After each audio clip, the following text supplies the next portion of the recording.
Right, so my grandfather was the first in my family to immigrate to America out of the need for work around the 60s. So he worked in agricultural business here in California and then later on introduced my father to this.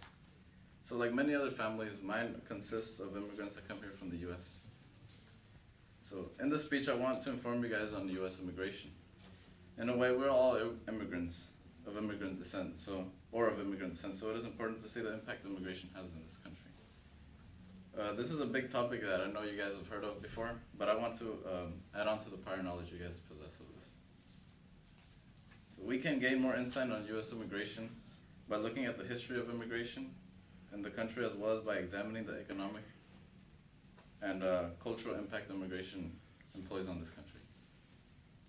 So before I talk on other points, I would like to start off with a historical background. So there have been three major waves of US immigration after the official establishment of this country. So the first one would be the importation of slaves between America's founding and early 19th century. So during this time, there was an act called the 1790 Naturalization Act, which allowed individuals to apply for citizenship if they were a free white person, being of good character, and living in the U.S. for 2 years, according to U.S. immigration before 1965. This brought America mostly, they were bought and introduced to America mostly by rich white men owning plantations. So it is estimated that around 500 to 650,000 Africans were brought to America. So slave importation was later banned in 1808, but this wave made the U.S. a leading export of cotton in the world. But although the process was very dehumanizing and later led to controversial issues, which is the Civil War. The second major wave was migration of Western Europeans to the U.S. during the Industrial Revolution. This mostly consisted of Irish and German descent, and they immigrated here as a result of famine, revolution, and of the emergence of the industrialization. This was by Wagner. The third major wave, and is still current, is the immigration of Central and South Americans. Immigration and Nationality Act of 1965. This was an important shift in immigration, as it did away with quotas or nationality and allowed Americans to sponsor relatives of their country of origin. This was by United States immigration before 1965. So since there were already many Latin Americans, especially Mexican Americans, Mexican descent, after the Treaty of Guadalupe Hidalgo, more came because of the Immigration and Nationality Act that was imposed earlier on. So now that I have briefly shown you the three major waves of immigration, I will now talk about the economic impact of immigrants.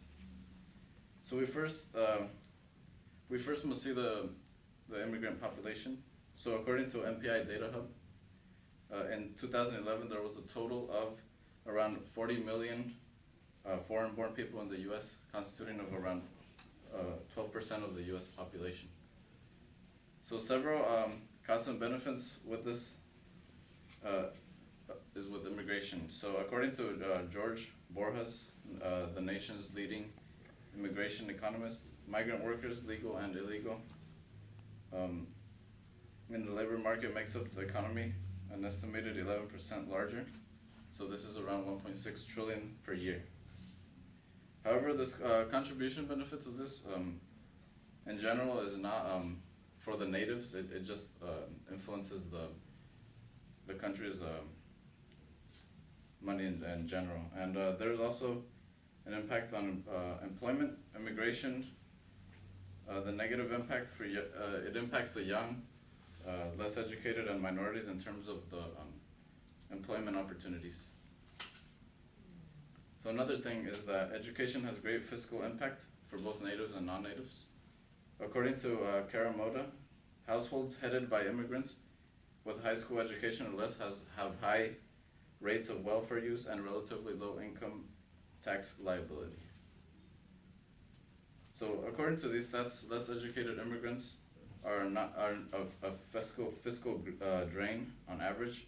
Well, this also goes for natives with low education as well. So now that we have covered the history and economic aspect of immigration, I will now talk about the culture of immigration. It is not easy for immigrants as they tend to experience what is called culture shock.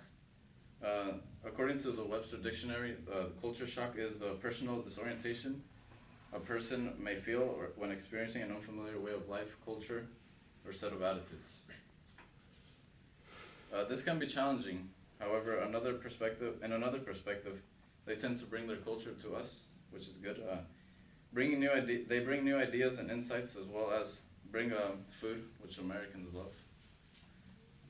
And also, we have introduced to immigrants language and practices. For example, the Muslims bring about their tradition of fasting, something that American culture necessarily does not practice. So in conclusion, we can gain more insight on U.S. immigration by looking at the history, economic impact, and culture of immigration. I hope I have added on information about U.S. immigration that you guys did not know. And remember, this country was founded by immigrants, so it is important to see how immigrants today have an impact on our country and our lives. Thank you.